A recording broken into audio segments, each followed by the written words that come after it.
이런 사람 만나면 정말 최악이에요. 주변 사람들하고 대화 않고 혼자 하는 사람들, 회식할 때 2번 연속 빠지는 사람들, 되게 위험한 사람이라고 저는 생각했어요. 제가 아까도 말씀드렸지만 문제는 그 사람이 그때만 해도 현대자동차 본사의 인사부서가 자리 한 40명 근무할 때인데 직원들이 무슨 문제만 생기면 다 나한테 물어보는 거예요. 이 친구들이 나를 인정한다라는 거죠. 저 친구한테 가면 뭔가 해결이 된다라고 생각하는 거죠. 그걸 다시 얘기하면 실력이 있다라고 생각하는 거죠. 근데 굉장히 기분이 좋았어요. 겉으로 표현은 못하지만 내 스스로 잘났다 그러면 남들이 깎아내리잖아요. 속으로 뿌듯했죠. 내가 주변 사람들한테 인정을 받는구나. 그리고 내 평가서를 나는 A 써서 올리기가 너무 창피해서 그냥 B 플러스 이렇게 써서 올리면 상사가 다 고치는 거야. S나 A로. 이 사람이 저를 좋게 보시는구나. 그런 경험은 있었던 것 같습니다. 스스로 자기를 평가해서 올리는 거죠. 항목별로 내가 해당 기간 동안 이러이러한 일들을 했고 이렇게 했는데 그거에 대한 성취는 스스로 어느 정도라고 생각한다. 이런 평가서를 올려요. 그 이분이 이제 결정을 하고 이분 한 2분 정도가 결정을 하거든요. 근데 이제 내가 나보고 잘했다라고 하긴 좀 창피하잖아요. 이제 B뿔? 좀 용기 내면 A 이렇게 해서 올리죠. 근데 대부분 그렇지 않아요. 되게 평균 A로 올려요, 사람들. 윗사람들이 막 깎기 부담스럽게. 저는 결국 제 자랑이 됐지만 제가 쓴 것보다 윗분들이 항상 더 높게 평가를 해줘서 그런 때 기분 좋았죠. 일을 왜 하는지를 모르면서 하는 사람도 가끔 있어요. 그냥 하는 거야, 하라니까. 그리고 머리가 복잡해요, 그런 사람들 보면. 왜 복잡할까요? 목표가 분명하지 않기 때문이에요. 이 일을 정확하게 모르기 때문이에요. 그러니까 그냥 우왕좌왕하는 거예요. 주변만 찌르고. 그리고 또 하나, 너무 윗사람한테 잘 보이려고 하는 거예요. 불필요하게. 그래서 불필요한 작업들을 너무 많이 해요. 제가 임원이 됐을 때 가끔 그런 얘기를 했죠. 그런 친구들한테. 이거 나 언제 다 읽어보라고. 3장만 가져와. 잘 보이려고 그런 사람도 있어요. 일의 본질은 보지 못하고 주변만 그럴듯하게 만들어 온다는 거죠. 다 낭비잖아요. 시간 낭비죠. 예를 들자면 저 사람을 눕히려면 어퍼컷 한 대가 필요한데 짠만 날리다 그만두는 거죠. 그런 경우 많이 봤어요. 되게 똑똑한 친구들하고만 일해서 그 친구들 때문에 제가 그동안 잘 먹고 잘 살았는데 어쩌다 그런 친구 있긴 있어요. 근데 후자가 많았어요. 제가 있었던 회사는. 다 똑똑해서 알아요. 정도의 차이는 있지만 너무 잘 보이려고 하다가 시간 낭비하는 경우가 많았어요. 사람의 성향일 수도 있고요. 자기가 똑똑하다고 착각하는 경우도 있고요. 아니면 정말 사회성이 떨어져서 그런 분도 있고요. 정말 좀 특이한 사람 중에는 내가 이 잡을 벽을 치고 하면 오히려 나한테 도움이 될 거라고 착각하는 사람도 있고요. 이쪽에는 내가 전문가야 최고, 그래서 내가 다른 사람하고는 얘기를 안 할 거야. 그런 경우도 있죠. 근데 그건 굉장히 잘못된 거죠. 조직을 위해서나 본인을 위해서. 저는 아무리 탁월한 사람도요, 여러 사람들의 생각을 이길 수 없다고 생각합니다. 여기서 리더십으로 다시 가면, 그래서 수많은 리더들이 잘못하는 게 자기 생각만 따르길 바라요. 물론 이제 경험이나 그동안 노하우, 지식 1대1로 보면 제일 많겠죠. 그 팀에서 아니면 그 조직에서. 그럴 가능성이 높죠. 그러니까 그 자리에 앉혔겠죠. 그렇지만 그 많은 구성원들의 생각을 모으다 보면 내가 가지지 못한 부족한 걸 채울 때가 많거든요. 똑같아요. 개인도 마찬가지라고 생각해요, 일하는데. 그래서 왜 협력이 필요하냐, 주변 사람과 이렇게 소통이 많이 필요하냐가 여기서 해당이 되는 거겠죠. 저는 사람 성향에 따라는 문제가 없다라고 생각해요. 어떤 사람은 내성적인 사람이고, 어떤 사람은 외향적인 사람이고, 어떤 사람은 발랄한 사람이고, 어떤 사람은 침묵. 이거는 별로 중요하지 않다고 생각해요. 문제는 그 사람이 대화를 안 하려고 하는 사람. 제가 아까도 말씀드렸지만 말을 잘한다고 해서 소통을 잘하는 건 아니에요. 말씀이 없어도요, 행동으로 정말 소통 잘하는 사람도 많고요. 근데 자기 생각만 가지고 있는 사람. 이런 사람 만나면 정말 최악이에요. 특히 상사를 그런 사람 만나면 일에 재미가 없죠. 그런 분들하고 일하면. 자기의 생각 안에서만 움직여야지 만족해야 하기 때문이에요. 그건 실무자도 마찬가지예요. 이렇게 보고서가 왔는데 내가 보기엔 다양한 제안을 해볼 거 아니에요. 이런 쪽도 고민해 봅시다. 저런 쪽도 고민해 봅시다. 근데 자기가 생각한 거에 비해 생각을 안 해요. 이것만 옳다라고 생각하는 사람이죠. 있어요. 막 가끔 그런 사람은 정말 우리가 그러잖아요. 말이 안 통하는 애야. 이런. 이게 소통 아닌가요? 그래서 많은 실무자들은 제가 그런 주문을 많이 했어요. 어쩌면 조직에서는 상사의 지시를 받아서 움직이잖아요. 상사가 무슨 지시를 내렸을 때 그 상사의 입장에서 들여다보지. 네 입장에서 보려고 하지 마라. 더 잘하는 사람은 그 상사의 입장까지도 들여다본다. 그 사람은 아마 이런 취지에서 생각할 거야. 이런 방향으로 이 조직을 이끌어가려고 노력할 거야. 나보다 경험이 많은 사람들은 무슨 생각을 할까? 그리고 그 사람들의 이야기에 귀를 기울이죠. 표현뿐만이 아니라 말에 있는 함의가 뭔지까지 고민하는 사람들이죠. 소통이라는 게 결국 상대의 이야기를 잘 들어야지 대화가 되잖아요. 자기 생각만 가진 사람이 남의 얘기 듣겠어요. 신입사원 여직원이 들었어요. 원래 말수도 없는 사람이었던 것 같아. 그래서 남들 듣기 말 잘 안 걸어요. 필요한 말만 해요. 그거 어렵겠죠. 또 새로운 환경에. 어느 날 보면은 상대방이 필요한 거를 다 이렇게 채워줘요. 그런 아주 어린 신입사원이 그런 걸 봤어요. 이거는 행동으로 보여주기 때문에 다른 사람이 그 사람한테 이미 그 사람의 이야기를 들을 준비가 다 있는 거야. 무슨 얘기를 해도. 안 그러겠어요? 말만 번지르르 하고 행동은 다른 사람도 있잖아요. 이 반대로. 그거보다 한 몇백 배 낫죠. 그리고 평상시 표정. 남의 이야기에 긍정해주는 표정. 부정해주는 표정 하는 사람 있잖아요. 말 안 해도. 저 사람이 내 얘기를 듣는 거야. 아니면 뭔가 삐진 거야. 항상 밝게 긍정해주는 거. 여기서 리더십으로 가면 되게 리더들이 문제가 있는 게 자기 좋아하는 성향만 좋게 판단한다라는 거죠. 그건 정말 난 리더가 진짜 고민해봐야 될 부분이에요. 다 나름대로 개성이 다르고 성향이 다르고 나하고 다를 수 있어요. 그 사람이 가지고 있는 성향에서 어떻게 우리가 부여받은 일에 최선의 결과를 낼 수 있게 이 사람들을 운영할까가 이제 리더의 역할이죠. 그런 사람을 많이 보진 않았는데요. 이렇게 생각해요. 우리가 학교 다닐 때 틀린 문제 또 틀리는 경우 많잖아요. 있었죠. 비슷한 거라고 생각해요. 이 사람이 뭔가 개인적인 특성에 의해서 그 부분에 가면 실수를 해요. 능력이 없는 사람도 아닌데. 똑같은 실수 반복하는지 못하게 주의는 줘야 돼요. 왜? 난 매니지 하는 사람이니까 주의는 주되 그걸 가지고 크게 얘기는 안 했어요. 저의 경우는. 그리고 그런 사람들의 특징이 보면은 약간 부주의는 있어요. 그러니까 예를 들어서 정말 남들한테 그런 주의 듣는 거 싫어하는 사람은요. 여러 가지 장치를 만들어요. 그런 상황이 올 것 같으면 수첩에다 메모한다거나 앞에다 뭐 포스트잇을 붙여놓다거나 그런 일을 다시 하게 되면 그 실수를 안 하려고. 더 중요한 건 실수를 인정하는 거예요. 그 사람은 결국 언젠가는 그거 벗어나요. 그 인정하지 않아요. 그러고서 또 실수해요. 그걸 다른 탓으로 돌리는 경우 많아요. 대수롭지 않게 생각하고. 그러니까 또 실수하는 거예요. 그거를 자기 마음속 깊이 생각하고 실수하지 않으려고. 되게 사람들이 타입이 다르기 때문에 본인이 취약한 점이 있거든요. 그거를 극복하려고 노력해야 되는데 그거를 또 막 상사가 트라우마 생기게 막 그걸 가지고 심하게 해도 안 돼요. 일 못해요 그러면. 가끔 있었던 것 같긴 해요. 혼자 되게 주변 사람들하고 대화 않고 혼자 하는 사람들. 되게 위험한 사람이라고 저는 생각했어요. 회식할 때 2번 연속 빠지는 사람들. 왜냐면요. 이 팀에 잘 녹아들어 있는 사람은요. 다른 중요한 약속에도 그 약속 미루고 회식에 참석을 하게 돼 있어요. 그게 인간의 심리예요. 나도 그랬으니까. 근데 연속 2번 빠지잖아요. 이건 분명히 뭔가 삐그덕거리는 거예요. 근데 이런 사람들의 유형을 보면 이 회사의 마음이 떠났거나 이거 아주 근본적으로 문제가 있는 거죠. 아니면은 자기가 정말 잘났다고 생각하는 사람. 그 사람들은 혼자 일해야죠. 집에서. 개인적인 일. 아니면 정말 탁월해서 베토벤이나 모차르트처럼 이렇게 창의적으로 뭔가 탁탁 만들어내고 이런 일을 해야죠. 여러 사람이 협력해서 같이 일을 하면 안 되죠. 그런 사람들은 되게 직장생활 오래 못했어요. 그래서 겸손이 되게 중요해요. 내가 아무리 남들한테 인정을 받아도요. 내가 부족하다는 걸 인정해야 다른 사람들하고 친해지고 남의 얘기에 귀를 기울일 수가 있어요. 제가 볼 땐 참 어리석은 사람이죠. 덜 잘하는 친구한테는 좀 더 섬세하게 다가가야 되죠. 잘하는 친구들은요. 한두 달만 지나도요. 같이 근무하면 저를 다 파악해요. 저 사람이 A라고 말할 때는 이런 얘기다. 근데 그 약간 떨어지는 사람들 있잖아요.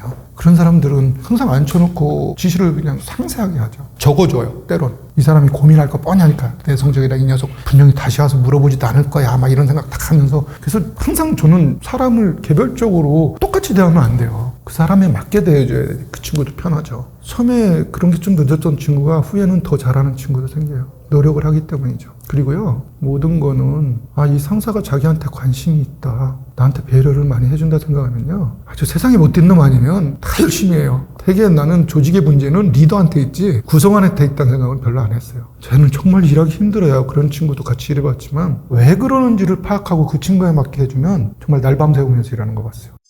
후임의 업무도 내 업무 아닌가요? 우선순위가 어디 있어요? 그때그때 다르죠. 후임이 하는 것도 결국은 내가 다 챙겨주고 내가 다 봐주고 이래야 될 일인데 어떤 게 더 빠르냐. 결국은 내 손을 거칠 일이라면 그건 내 책임이고요. 내 일이죠. 저는 정말 나쁜 상사들이 메인이 자기 후배라고 혹시 일이 잘못되면 걔 핑계대는 사람들, 그 친구 핑계대는 사람들 있어요. 꽤. 자기가 회피하는 거죠. 자기 조직 내에서 일어난 일을. 그건 정말 잘못됐다고 생각해요. 완전히 독립적으로 혼자 했다면 좀 뭐 얘기가 달라지는데 그럴 땐 그냥 가만히 있으면 되지 뭘 얘기할 필요도 없잖아요. 슬그머니 떠미는 사람도 많이 봤어요. 그래서 후임과 만약에 그런 데서 연대가 돼야 돼요. 정서적으로. 저 사람은 상사지만 자기밖에 몰라. 일하는 게 즐겁겠어요? 안 즐겁죠. 저도 완벽한 사람은 아니지만 전 진짜 그렇게 하려고 노력했어요. 저도 부족하니까 못할 때 사람의 시각에 따라서는 왜 저러시지 이럴 때도 있을지 모르지만 그건 뭐 보는 시각에 따라 다르니까 분명히 그렇게 했던 건 사실인 것 같아요. 당연히 달라지죠. 저는 인사 업무를 했잖아요. 거대 조직에서. 업무별로 똑같은 예를 들어 A라는 차종, B라는 차종 개발하는 업무를 해. 차만 다르지 일은 똑같잖아요. 프로세서. A라는 조직은 매일 야근이야. B라는 조직은 야근이야. 어쩌다 있어. 결과는 별 차이 없어. 때로는 여기가 날 때 듣고 여기가 날 때 결과는. 왜 그럴까요? 리더십의 영향이 큰 거예요. 이쪽 사람들이 능력이 없어서? 이쪽 사람 말 일만 많이 안 해서? 이쪽 사람은 능력이 너무 좋아서? 아니에요. 리더의 영향을 무지하게 받죠. 그거는 똑같은 결과가 나왔을 때 투입 대비로 본다라면 정시에 퇴근한 팀이 훨씬 더 잘하는 거죠. 야근 수당도 안 주고 저녁 밥값도 안 들고 전기세도 안 나가고. 저는 그래서 굉장히 리더십이 중요하다고 생각하는 사람이에요. 리더십 연구한 사람이 너무 많고 리더십에 관한 책이 너무 많지만, 그래서 어떻게 정의하기는 힘들지만 정말 리더 얼마나 중요한지는 제가 직장생활하면서 너무 많이 느꼈던 사람이에요. 그쪽에도 시간을 많이 하려고 했고요. 어떻게 하면 직원들을 즐겁게 일에 몰입하게 할 것인가. 그게 인사가 해야 될 일이 아닌가. 그중에 가장 큰 역할이 뭘까. 리더십을 어떻게 변화시킬 건가. 이런 고민을 제일 많이 했죠. 다는 아니겠지만 많은 리더들이 착각하는 게 자기는 잘하고 있다고 생각하는 거예요. 대개 리더한테는 많은 권한이 주어지죠. 그리고 조직의 생리상 많은 구성원들이 리더의 말에 따르죠. 안 따르면 힘드니까. 중요한 건 힘드니까를 모른다는 거죠.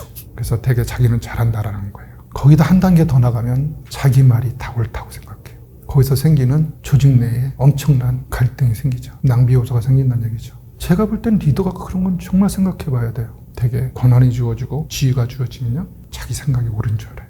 또 거기에 손뼉 쳐주는 아부꾼들이 항상 있게 마련이에요. 그 착각에 빠져 있는 거죠. 리더는 그래서 끊임없이 자신을 돌아봐야 돼요. 다른 거 다 괜찮은데 가끔 쓴소리 하는 사람, 바른 말하는 사람 존중할 줄 알아야 돼요. 그 사람이 자기한테 가장 도움을 많이 준다라고 생각을 해야 돼요. 리더는 착각할 수밖에 없다. 환경이. 제가 현직에 있을 때도 그렇고 진실, 사랑 이게 몸에 배어 있어야 돼요. 이게 없으면요, 일단 신뢰가 깨지잖아요. 되게 많은 리더들은요, 조직이 부여받은 목표를 가지고 직원들을 어떻게 쓸까부터 생각해요. 난 그건 아니라고 생각해요. 일단 내가 새로운 조직을 맡고 구성원들하고 같이 일할 때 나는 이 친구들과 어떻게 즐겁게 일할까를 생각해야 돼요. 근데 그 안에는 아까 말씀드린 두 가지 요소가 있어요. 진실이라는 건요, 그때그때 상황에 따라서 자기 유리한 대로 취하는 거 아니에요. 일관성이 있는 거죠. 그럼 구성원들이 믿죠. 사랑? 이건 그보다 또 더 상위 단계죠. 자기 힘들고 어려울 때 이 사람이 항상 옆에서 위로가 되고 나한테 관심을 보여주는 상사였다라는 거죠. 그런 생각 많이 했어요, 전. 제가 뭐 100% 생각한 만큼 행동에 옮겼는지 모르지만. 그리고요, 진심은요, 언제든지 통하게 돼 있어요. 시간이 필요할 뿐이죠. 제가 아침에 편지 보냈다고 그랬잖아요, 17년 동안. 처음에 보냈을 때 대부분의 사람들이 그런 얘기 했대요. 며칠 보내다 말겠지. 한 달 지났네? 2달 지났네? 1년 지났네? 스스로 자기도 모르게 빠져들어가는 거예요. 이 사람은 진짜 우리한테 좋은 얘기 해주려고 보내는구나. 이거 편지 속에 뭐 업무 얘기하는 것도 없고 인생 선배로서 그냥 이야기해 주는구나. 그게 진심이 통한 거 아닐까요? 전 그런 생각 많이 했어요. 답장도 많이 받았죠. 단순한 일을 위해서 우리가 만났다는 개념은 뛰어넘어야 된다고 생각해요. 너무 시간을 직장에서 많이 보내잖아요. 카리스마가 우리나라 굉장히 잘못되어 있어요. 우리가 70년대 고속성장기 80년대 그때 되게 속되게 제가 표현하면 멱살 잡고 끌고 가는 거, 강력하게 통제해서 따르따르 이거잖아요. 그게 카리스마라고 생각하는데 아니에요. 카리스마라는 거는 저 사람한테 내가 은혜를 입어서 공감하고 그 사람을 따르고 싶은 거예요. 자발적인 거라는 거죠. 저 사람이 끌고 가니까 따라가는 게 아니고 그게 카리스마예요. 그래서 어떤 책에서 봤는데 인류 역사상 가장 카리스마가 강한 사람이 누구냐 하려면 예수님이라고 하잖아요. 직장에서도 정말 좋은 상사가 되려면 모든 사람의 공감을 얻을 수는 없어요. 어디나 1, 20% 좀 맞출 수 없는 사람도 있어요. 경우에 따라서 아무리 좋은 집단도 7, 80%만 하면 대단한 카리스마라고 저는 생각해요. 구성원들이 정말 저분은 따르고 싶다. 정말 배울 점이 많다. 저분을 만난 게 행운이다. 뭐 이런 생각을 하게 한다면 그 조직이 일을 못할 리가 없는데요. 굉장히 잘 될 수밖에 없어요. 그 조직은 항상 분위기 좋고. 저는 이순신 장군 리더십 보면서 좋아했어요. 이순신 장군 우리가 흔히 뭐 전쟁 한 번도 안 패하고 나라 구한 사람이잖아요. 그냥 표현만. 그럼 굉장히 인간적인 분이에요. 전쟁통에도요, 틈나면 전쟁을 매일 하는 건 아니잖아요. 어쩌다 한 번 하지. 부하직원들하고 식사도 많이 하고 그 옛날에 대화도 많이 하고 이런 흔적이 있어요. 그리고 또 하나, 매일 자기를 성찰하잖아요. 난중되게. 굉장한 거거든요. 그래서 저는 어디 가서 리더십 얘기해달라고 그러면요, 그 얘기 꼭 해요. 리더는 끊임없이 자기를 돌아봐야 된다. 그래서 그 이순신 장군을 표현한 기절이 전 진짜 마음에 와닿았어요. 자기를 따르는 병사들이 이순신 장군을 굉장히 두려워하면서도 그를 사랑했다. 그리고 그를 따랐다. 두렵다는 건 뭐예요? 자기를 통제하는 사람이 두렵긴 하지만 사랑했다. 쉽지 않은 일이거든요. 그리고 그를 따랐다. 그러니까 싸우니까 이기는 거예요. 그 표현이 굉장히 와닿더라고요. 왜 또 뭐 사람만 좋아도 안 되잖아요. 조직을 이끄는 사람이. 그분은 또 지략도 뛰어나죠. 전략도. 업무 못하는 사람이 인간만 좋아도 이상하잖아요. 리더십. 회사 대입을 한다는. 요새 MBTI 하도 많이 하니까 저는 ESTJ 나왔어요. 전형적인 관리자 스타일. 근데 전 팀장이 되기 전까지 말 없는 사람으로 유명했어요. 아주 필요한 말, 사무적인 얘기 위에 회식 자리나 이런 데서만 사적인 얘기하고 거의 남들이 보면 쟤 소심한 거 아니야? 행동할 때 보면 아닌 것 같은데 이럴 정도로 표현도 잘 안 하고. 그래서 저는 내향적이다 외향적이다에 따라서 리더십이 뭐 어떤 쪽에 맡았다는 알맞는 리더가 있어요. 그 자리에 자기 성향을 어떻게 발휘하느냐가 훨씬 더 중요하다고 생각해요. 근데 이제 외향적인 리더십이 발휘되는 유형과 내향적인 리더십이 발휘되는데 업무 성격의 차이는 있을 수 있을 것 같아요. 예를 들어 저 같은 경우는 인사 업무하면서 막 좀 때로는 1000명 막 2000명 앞에서 서서 막 마이크 들고 얘기해야 될 텐데 정말 싫었거든요. 솔직하게 어쩔 수 없이 나가서 막 카메라 막 사방에서 찍어대고 이걸 내가 해야 돼 먹고 살기 위해서 하긴 하는데 저도 그런 때는 보면 외향적이진 않은 것 같아요. 그 무대 체질들 있잖아요. 올라가면 신나는 사람들.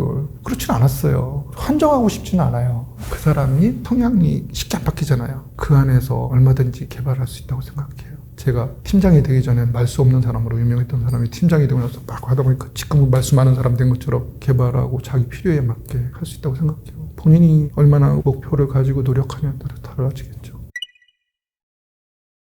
신입사원 때 좋은 선배들을 많이 만났다. 그리고 그 좋은 선배들의 장점을 배우려고 많이 노력했다. 그리고 이건 아니라고 생각했을 때는 제 소신이 굉장히 강해서 절대 따라하지 않았다. 그리고 내가 그 위치에 있을 때 하나도 변하지 않았다.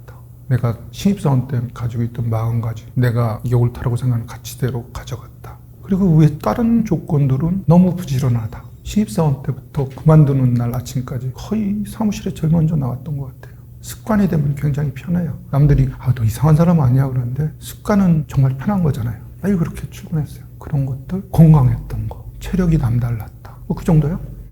일단은 듣죠. 근데 예스라고는 안 해요. 무언의 동의라고 윗사람들은 착각해요. 조직에서 노라는 얘기를 자주 하면요, 아무리 성격 좋은 사람도요 비이상해요. 어쩔 수 없어요. 제가 리더 생활을 하면서 저도 그런 적이 있거든요. 단 저는 이제 안 그러려고 굉장히 노력하는 사람 중에 하나였을 뿐인데, 그래서 그렇지 저도 기분 상할 때 있거든요. 자꾸 노라는 얘기를 들으면 이게 진짜 잘못될 것 같다. 아무리 고민해도 그럼 가서 얘기하는 스타일이었어요. 심지어는 신나게 혼나면서도 싸운 적 있어요. 안 잘린 게 다행이죠. 그 사람이 진심을 봤던 것 같아요. 평상시 일을 게을리하거나 잘못하는 사람이 그러면 진짜 자르고 싶겠죠. 근데 도움이 될 만한 놈인데 왜 저러지? 그럼 한 번, 두 번 이렇게 얘기하면 아무래도 생각이 있는 분들이잖아요. 그래도 아무리 뭐 사람마다 차이는 있지만 한번 고민을 해보시죠. 그리고 모든 건 전 그렇다고 생각해요. 당면한 상황이 전부가 아니라는 거죠. 한 달이 됐든 두 달이 됐든 1년이 됐든 같이 근무하면서 그 사람에 대한 마음속에 있는 평가가 있을 거 아니에요. 그게 작용하는 거잖아요. 저 친구가 저럴 때면 나도 한번 다시 고민해 봐야 되겠다라고 생각하셨겠죠. 그러니까 안 잘리고 그나마 근무를 했지 않았겠어요? 여러 가지 얘기할 수 있는데요. 그래도 조직 생활에 가장 힘든 건 상사하고 안 맞았을 때예요. 상사는 내가 대받고 정말 힘들거든요. 그때는 이 또한 지나가리라. 그런 방법 중에는 책도 많이 읽고요. 또 선배 찾아가서 조언 누구하고요. 신앙의 힘도 빌고요. 여러 가지 방법이 있었죠. 그리고 이제 마지막에는 진짜 더 이상 난 힘들어서 안 되겠다. 사표 쓰고 싶다. 정말 떠나고 싶다. 이런 생각까지 들 때는 내 자존심하고 싸워야 됐죠. 내가 저만한 사람 때문에 내가 이걸 포기해야 돼? 내가 선택하고 내가 지금까지 근무했던 회사인데? 그런 생각을 많이 했죠. 그러면 얼마 안 돼서 그 사람이 없어지더라고요. 그 사람이 다른 데로 떠나거나 그만두시거나 그렇게 되더라고요. 네? 진짜예요. 그리고 자신과의 약속, 자존심. 그래서 좀 참았고요. 결국 자신의 문제라고 생각했어요. 정말 내가 힘들 때, 그만두고 싶을 때. 내 자존심의 문제, 자신과의 약속의 문제. 그리고 또 하나 이제 크게 지탱해주는 게 있죠. 가족이죠. 나를 사랑해주는 가족. 그래서 참았죠. 글쎄, 오늘 장시간 인터뷰였는데 걱정이 많이 되네요. 제 생각이 항상 옳은 것도 아니고요. 보는 사람마다 또 생각의 차이가 얼마든지 있을 수 있고요. 단지 혹시 이 영상을 보시는 분들은 그중에 한두 가지 자기 인생에 도움이 되겠다. 그러면 저는 만족하고요. 혹시 제 생각하고 다르더라도 욕은 하지 말아주세요. 사람은 다양하니까요. 고맙습니다.